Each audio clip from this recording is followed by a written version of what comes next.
Oui, vous savez que moi-même je suis sous le coup d'une procédure de contrôle judiciaire. On m'interdit de parler de ces dossiers-là. Mais ce que je peux dire, c'est que personne ne peut se réjouir, qui plus est, Karim Wade est un ami en fer. Donc c'est avec beaucoup de peine que j'ai appris ce qui est arrivé. Et bien entendu aussi, je ne peux pas cautionner les arrestations massives d'opposants. Je pense que nous sommes un pays de démocratie, nous sommes un pays de tolérance et de liberté. Je ne dis pas qu'il faut pas que la justice soit faite, mais la justice elle doit être une justice libre, équitable, et surtout qui est rendue aussi dans l'intérêt du peuple sénégalais et non dans l'intérêt d'une partie du peuple sénégalais contre l'autre partie. Par conséquent, j'appelle les uns et les autres à avoir de la hauteur pour que la sérénité, le calme, la paix qui a toujours prévalu dans notre pays, en tout cas, puisse être préservée, parce que c'est cela qui nous permettra de nous développer. Nous sommes un pays encore assez fragile dans ses composantes, donc il ne faudra pas faire bouger les lignes, parce que je pense que ça pourrait être dangereux pour tout le monde.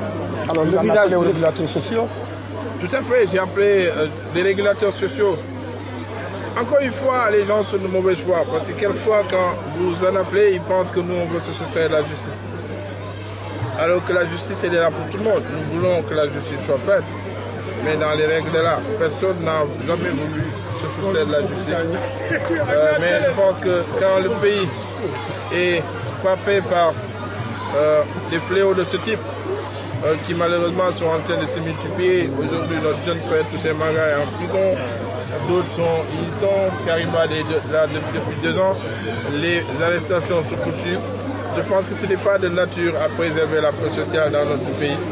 Ce n'est pas de nature à, en tout cas, cultiver un climat de paix qui permet le développement de notre pays, parce que des investisseurs ne peuvent pas venir dans un pays qui est en totale instabilité, ou en tout cas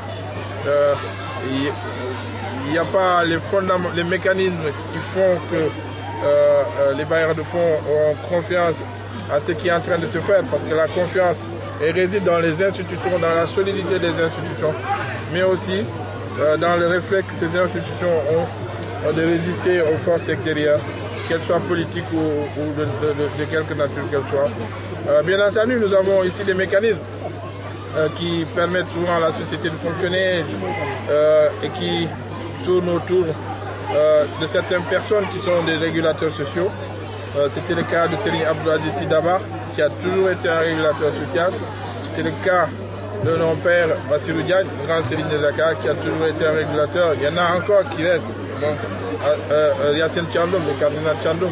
Il y a aussi, il y en a encore qui restent, c'est El Mansour Mbaye, qui est un régulateur social, mais aussi le Khalif général des Mourides qui s'est engagé, le porte-parole de Tidiane, Aziz Sy Al Amine, et puis bien d'autres. Donc je pense qu'il est important que ces personnes puissent en tout cas prendre leur bâton de pèlerin pour que la sérénité, la stabilité et surtout un climat propice au développement de notre pays en tout cas puisse être restauré dans notre nation.